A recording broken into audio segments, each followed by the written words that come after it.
My son thought the security camera in the hallway was broken. He had watched me fiddle with it for weeks, complaining about the blinking red light, pretending I couldn't figure out how to fix it. He thought 67 years of life had made my reflexes slow and my technical skills obsolete. He was wrong. I saw him on the hidden backup feed, the one routed to my phone, standing in my kitchen at 2 a.m. I watched him open my vitamin bottle.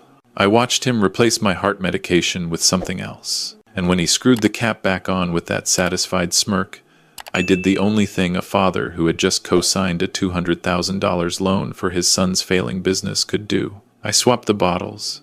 You won't believe what happened when he decided to take one himself. But before I tell you how my own flesh and blood collapsed in my living room, clutching his chest, let me know in the comments where you are watching from. Hit like and subscribe if you have ever had to protect yourself from someone who was supposed to protect you. The Seattle rain was drumming against my windows like impatient fingers, a constant gray rhythm I had grown to love over 40 years in this city. I sat in my leather recliner, the one my late wife Dorothy had picked out 3 years before the cancer took her. My reading glasses were perched on my nose, a copy of the morning paper spread across my lap. To anyone walking in, I was just Walter Chen, a retired FBI special agent, perhaps a bit lonely, perhaps a bit set in my ways. But my mind was still the same instrument that had cracked 17 major fraud cases and put away some of the most sophisticated white-collar criminals in the Pacific Northwest. I was watching my son, David, through the reflection in the television screen. It was turned off, a black mirror that showed me everything happening behind me. He was in the kitchen with his wife, Michelle, and they were whispering. They always whispered now. For 3 months, ever since they had moved back into my house after their restaurant went under, the whispers had become a constant background noise. At first, I told myself it was gratitude. They were embarrassed to be back in Daddy's house at 42 years old. They were planning how to get back on their feet. I was a fool. The whispers weren't about gratitude. They were about timing. They were about dosage. They were about how long it would take for a 6-7-year-old man with a heart condition to simply not wake up one morning. I learned this 3 weeks ago when I walked into the kitchen at the wrong moment. They didn't see me. I was wearing my slippers, and the carpet muffled my footsteps. Michelle was on her laptop at the kitchen table, and David was leaning over her shoulder. I heard my daughter-in-law say, very clearly, "It says here that with his existing arrhythmia, it would look completely natural. No autopsy would even be ordered." I froze in the doorway. My heart, the same heart they were planning to stop, began to pound. I stepped back silently. I returned to my chair. I picked up my newspaper, and I began to plan. That was 21 days ago. In that time, I had installed 3 hidden cameras, backed up to a secure cloud server that only my lawyer knew about. I had recorded 14 conversations. I had documented every pill bottle, every browser history they thought they had deleted, every hushed phone call about the timeline. I also learned something else, something that explained everything. David didn't just owe money on the restaurant. He owed $400,000 to a private lender named Marcus Webb, a man I had investigated 15 years ago but never had enough evidence to prosecute. Webb was a loan shark who operated behind the facade of a legitimate investment firm. The interest was compounding weekly. David had 60 days to pay, or Webb's associates would start breaking things. Fingers first, then knees, then worse. My son needed money fast, the kind of money that only comes from life insurance policies and inherited property. What David didn't know, what nobody knew except my attorney and my accountant, was that the modest pension and paid-off house he saw was just the tip of the iceberg. When I retired from the bureau, I had taken a consulting position with a cybersecurity firm. My knowledge of criminal networks and investigation techniques was valuable, very valuable. Over 12 years, I had accumulated $8 million in stock options and consulting fees, all sitting in accounts that weren't connected to anything David had ever seen. I kept living like a middle-class retiree because I wanted to know something. I wanted to know if my family loved me, or if they loved what they could get from me. Dorothy had always said I was too suspicious, too paranoid from years of seeing the worst in people. "Not everyone is a criminal, Walter," she used to say. "Sometimes people are just people." I missed her so much. I wished she had been right. David walked into the living room. He was carrying 2 cups of coffee. His smile was too wide, his posture too casual. I had interrogated hundreds of suspects in my career. I knew what guilt looked like when it was trying to hide behind friendliness. "Morning, Dad," he said, setting a cup on the side table next to me. "Michelle made your favorite. Extra cream, no sugar." I looked at the coffee. I looked at my son. I saw the slight tremor in his hand. I saw the way his eyes flickered to the cup and back to my face. "Thank you, David," I said.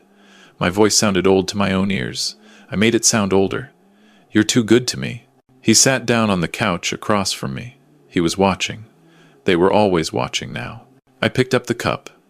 I brought it to my lips. I pretended to take a sip. The liquid touched my closed lips, but never entered my mouth. I had practiced this in the bathroom mirror for days. I said. "Perfect." I saw his shoulders relax by half an inch. "So, Dad," David said, leaning forward with his elbows on his knees. "Michelle and I were talking. You know how you mentioned your knee has been bothering you? We found this great assisted living facility in Bellevue, state of the art. They have physical therapists on staff, a pool, everything. Here it was, the pitch. They wanted me out of the house so they could search for accounts, documents, anything that would tell them where the real money was hidden." "Assisted living?" I said, furrowing my brow in confusion. "But I'm fine here. This is my home." "Of course it is, Dad. But we worry about you. What if you fall? What if something happens and we're not here? Where would you be?" I asked innocently. David paused. His story was getting tangled. "I mean, we can't watch you 24/7. We have job interviews. We have to look for a new place eventually. I thought you were staying until you got back on your feet," I said. "That's what you said 3 months ago." "We are, Dad. We are. But the facility, they have a great program. You could try it for a month, just to see." I set the coffee cup down without drinking any more. "Let me think about it, son. It's a big decision." He nodded, but I could see the frustration behind his eyes. The clock was ticking on his debt. Every day I stayed alive and lucid was another day closer to Marcus Webb's deadline. "Sure, Dad, sure. No pressure." He stood up and walked back toward the kitchen. I watched him go in the black mirror of the television screen. I saw him shake his head at Michelle. I saw her mouth the words, "We need to move faster." I reached for my phone. I opened the security app. The cameras had captured everything. That night, I made my move. At 1 a.m., I heard them creeping down the hallway. I was awake, lying perfectly still in my bed, my breathing deep and regular. Through my barely open eyes, I watched the door crack open. A sliver of light from the hallway fell across the floor. David's silhouette appeared in the doorway. He stood there for a long moment, listening to my breathing. Then he crept toward my nightstand. I kept my eyes almost shut, watching through my lashes. My pulse was steady. 40 years of fieldwork had trained me to control my physiological responses under pressure. He picked up my vitamin bottle, the one I had left there specifically for him to find. He opened it silently, pulling out the cylinder of white pills. Then he reached into his pocket and pulled out another container. He began swapping them, one by one. I recognized the replacement pills. I had looked them up after I caught him doing this same thing 2 weeks ago. They were a potassium chloride compound, dissolved into a binding agent to look like my regular heart supplements. In high doses, it would cause cardiac arrest. In a man with existing heart problems, it would be indistinguishable from natural causes. He finished the swap. He screwed the cap back on. He looked at my sleeping form one more time. "Sweet dreams, Dad," he whispered. The door closed. The darkness returned. I waited 30 minutes. Then I got up. I walked to the nightstand. I picked up the bottle of death pills and put them in my robe pocket. From under my mattress, I pulled out the original bottle I had hidden there, the real vitamins he thought he had replaced. I walked silently down the hallway. Their bedroom door was closed. I could hear David snoring. The sound was absurdly normal, the sound of a man sleeping peacefully after trying to murder his father. I went to the kitchen. David had been taking my vitamins too. He had mentioned once that his doctor recommended the same supplements for his own heart health. Every morning, He would pop one from my bottle before I woke up, thinking he was being clever, thinking he was getting free medication. Tomorrow morning, he would take a pill from the bottle he had just swapped. I placed the poisoned bottle back in the kitchen cabinet where David kept his things. I put my safe vitamins back on my nightstand. Then, I returned to bed. I slept deeply. I dreamed of Dorothy. She was smiling at me, shaking her head.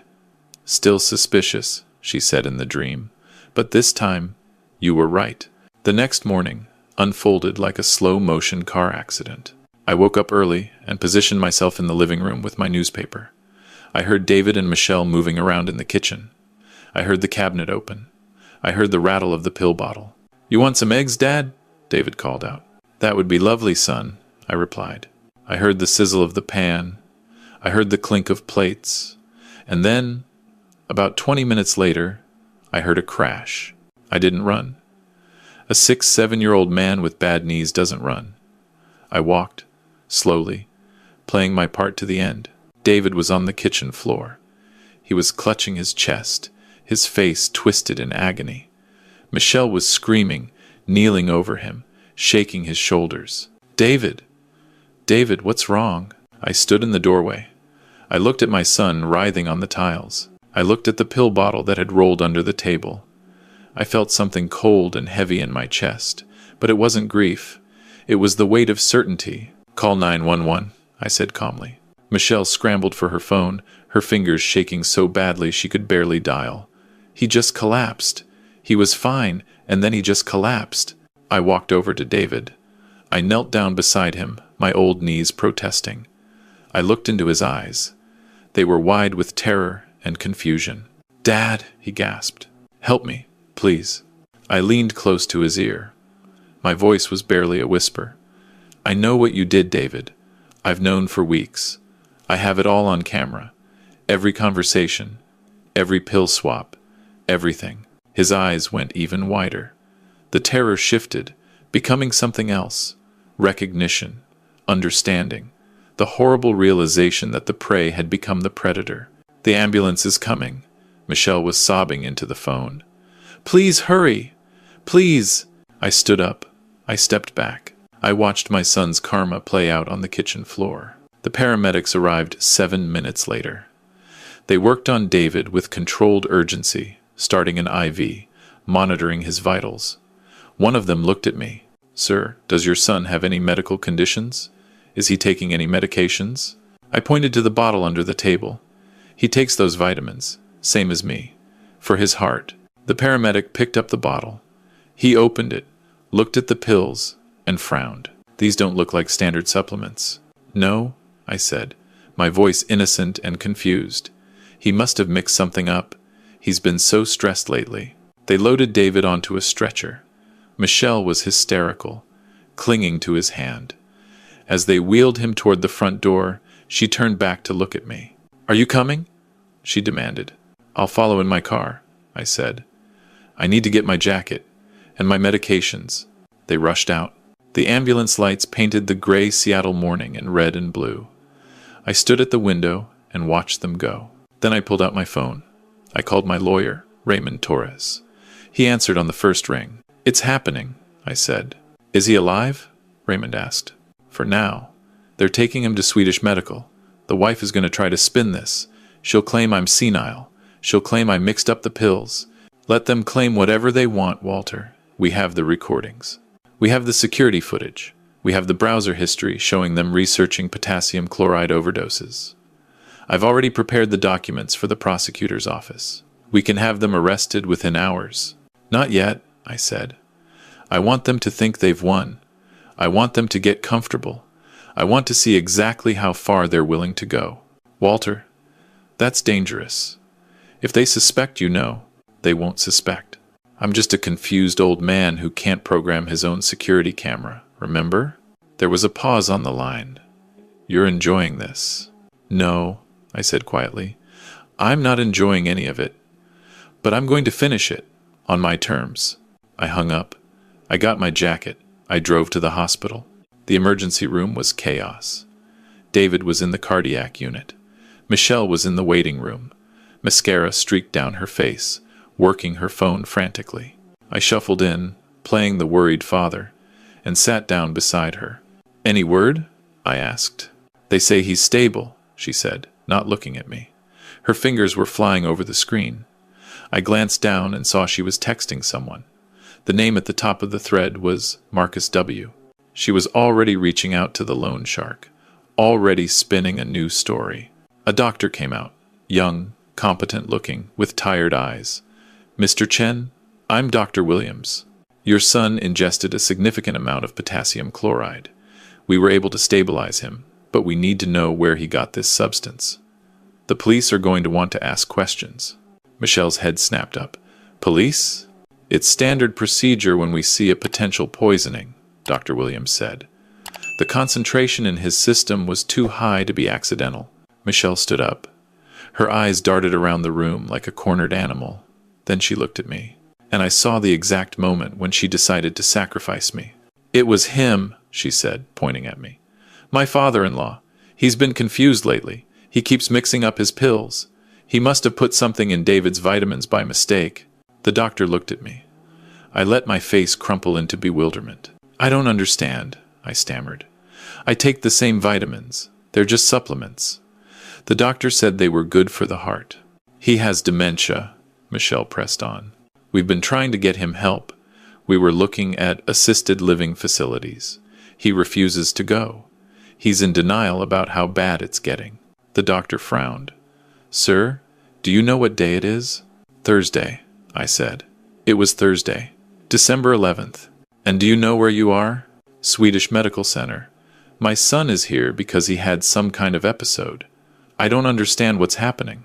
The doctor made a note on his clipboard.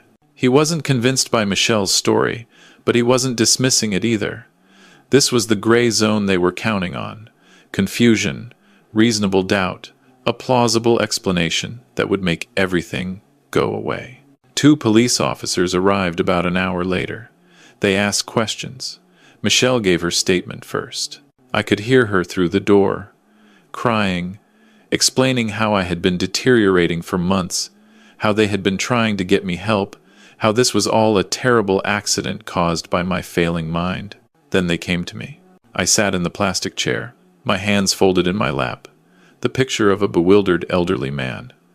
I answered their questions slowly, with appropriate confusion. "Mr. Chen, can you tell us what happened this morning?"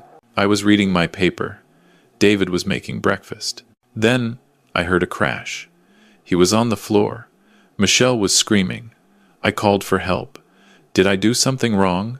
"Your daughter-in-law says you might have mixed up some medications." "I don't think so. I'm very careful with my pills. Dorothy, my wife, she always laid them out for me before she passed. Now I use one of those plastic organizers with the days on it." The officer nodded, writing in his notepad. He didn't look at me like I was a criminal. He looked at me like I was a victim, an old man caught in a terrible situation. "We'll be in touch, Mr. Chen. In the meantime, you're free to go." I nodded. I thanked them. I walked out of the hospital. The game was just beginning. Over the next 3 days, David recovered in the hospital. Michelle moved back into my house, ostensibly to take care of me, but really to search for anything valuable. I watched her on the hidden cameras, rifling through my filing cabinets, checking behind picture frames, even tapping on walls looking for a safe. She found nothing, because there was nothing to find. My real assets were held in accounts under a trust managed by Raymond. The house was mortgaged, the pension was modest, and the checking account had just enough to maintain the illusion of comfortable retirement. On the 3rd night, I heard her on the phone with Marcus Webb. "I need more time," she was pleading. "David's in the hospital. The old man is useless. There's nothing here." A pause. She was listening to something that made her face go pale. "A week, please. 1 more week. We'll figure something out." Another pause. She closed her eyes. "I understand. Yes, I understand what happens if we don't." She hung up. She stood in my kitchen, in the house I had built with my wife, and she started to cry. For a moment, I almost felt sorry for her. Then she wiped her eyes, composed her face, and walked into the living room where I was pretending to doze in my chair. "Dad," she said sweetly, "I need to talk to you about something important." I blinked awake with theatrical slowness. What is it, dear? The doctors said David needs specialized care when he gets out, a cardiac rehabilitation program. It's expensive. We were wondering if you might have any savings you could help us with. Maybe an old account you forgot about? A safety deposit box? She was fishing, desperately. I told you, Michelle, I said slowly. Everything I have is in this house, and my pension. Dorothy and I were never big savers. We lived on what we had. Her jaw tightened. Nothing at all? No investments? No stocks? I was a government employee, dear. We don't get rich working for the FBI. She forced a smile. Of course. I'm sorry. I'm just so worried about David. I know you are. She walked away. I heard her make another call, her voice hushed and angry. That night, I made my final preparations. At midnight, I heard my bedroom door open. I kept my breathing steady, my eyes closed. Footsteps approached the bed. 2 sets this time. David had been released that afternoon, weak but walking. They stood over me in the darkness. I could smell Michelle's perfume and David's sweat. He's out, Michelle whispered. Are you sure about this? David asked. His voice was shaking. The near-death experience had rattled him, but apparently not enough to change his course. We don't have a choice, Marcus called again. If we don't have something by Monday, he's sending people. This is the only way. The pillow? It's quick. With his heart condition, everyone will assume it just gave out. We say we found him in the morning. Natural causes. I felt the weight of them leaning over me. I felt the shift in the air as something soft was lifted above my face. Now, I opened my eyes and sat up. My hand shot out and grabbed David's wrist with a grip that surprised both of them. I wasn't as weak as they thought. Did you really think I wouldn't know? I said. Michelle screamed. David tried to pull away, but I held on. With my other hand, I hit the switch on my nightstand. The lights blazed on. They saw themselves as I had seen them for weeks. Murderers, conspirators, strangers wearing the faces of family. Dad, wait, David started. Don't. My voice was ice. Don't say another word. I have cameras in every room of this house. I have recordings of every conversation you've had about killing me. I have footage of you tampering with my medication. I have evidence of your communications with Marcus Webb. I have everything. Michelle's face went white. You can't. The camera was broken. You said, I said a lot of things. You believed all of them because you wanted to believe I was a senile old man waiting to die. But I spent 40 years catching people smarter than you two. Did you really think I wouldn't notice my own son trying to murder me? David sank down onto the edge of my bed. His face crumpled. Dad, I'm sorry. I didn't want to. Marcus, he was going to kill us. I was desperate. I didn't know what else to do. So you decided to kill me instead. The money, he sobbed. I thought if you were gone, we could sell the house, access your accounts, pay him off. I didn't want this. I swear I didn't want this. You came into my room with a pillow, David. You were going to suffocate me in my sleep. Your mother's ashes are in the urn on that shelf. She would have watched you murder me. He broke down completely, crying like the child he had once been. But I felt nothing. The son I had raised was gone. This was someone else. Something else. What happens now? Michelle asked. Her voice was cold, calculated. She was already thinking about damage control. Now, I said. You wait. I pulled out my phone and dialed Raymond. Bring them in, I said. 15 minutes later, there were police cars in my driveway. Officers filled my house. David and Michelle were handcuffed and read their rights. I sat in my recliner and gave my statement calmly, professionally, with the precision of someone who had been on the other side of the interrogation table many times. I handed over the hard drive with all the recordings. I showed them the pill bottles, properly labeled and stored as evidence. I gave them the timeline, the motive, the financial connections to Marcus Webb. As they led David out the front door, he looked back at me one last time. Dad, he said, I'm your son. You were my son, I replied. The moment you decided to kill me for money, you stopped being anything at all. The door closed. The red and blue lights faded. The house was quiet. I sat in the silence for a long time. staring at the chair where Dorothy used to sit. I had protected myself. I had won, but the victory felt hollow, like biting into a beautiful apple and finding it rotten at the core. The trial was 6 months later. David was charged with attempted murder, conspiracy to commit murder, and poisoning. Michelle was charged as an accomplice. The evidence was overwhelming. The recordings played in court, every whispered conversation about timelines and dosages and how to make it look natural. David's lawyer tried to paint me as an unreliable witness, an aging man with a grudge against his own family. But the forensic evidence didn't lie. The pills didn't lie. The cameras didn't lie. The jury deliberated for 4 hours. Guilty on all counts.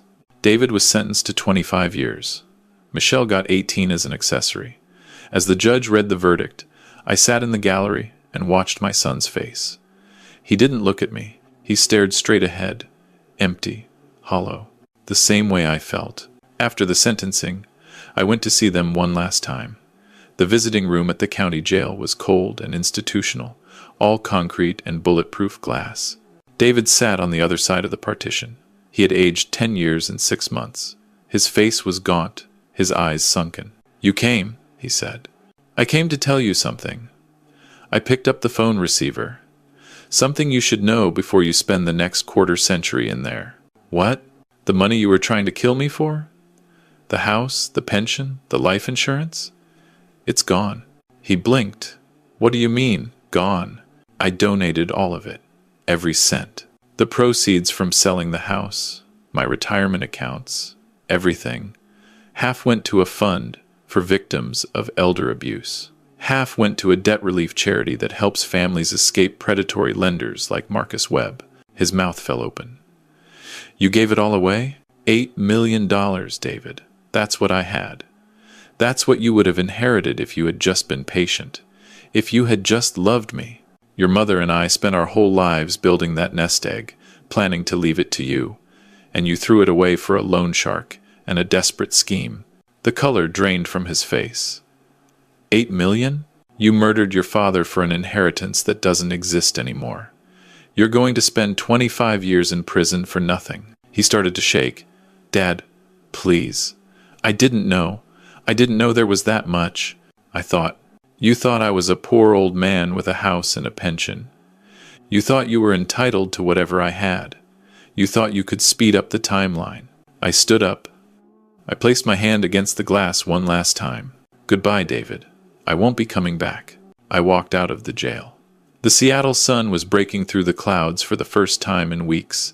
I stood on the sidewalk and let it warm my face. A black SUV pulled up to the curb. Raymond was driving. "Ready?" he asked. "Ready." I climbed in. In the back seat was a single suitcase and a one-way ticket to Arizona. I had bought a small house in Sedona, surrounded by red rocks and clear skies. A place where the rain didn't remind me of 40 years of loss. As we drove away, I didn't look back at the jail. I didn't look back at the city where I had raised a family and buried a wife, and nearly died at the hands of my own child. I looked forward, at the road stretching out toward the horizon, at the rest of my life, however many years I had left. They say blood is thicker than water. But I learned that desperation is an acid that dissolves every bond. For decades, I had believed that providing for my family was enough, that my silence about my true wealth was protecting them from the corruption that money brings. In reality, it was a test they were destined to fail.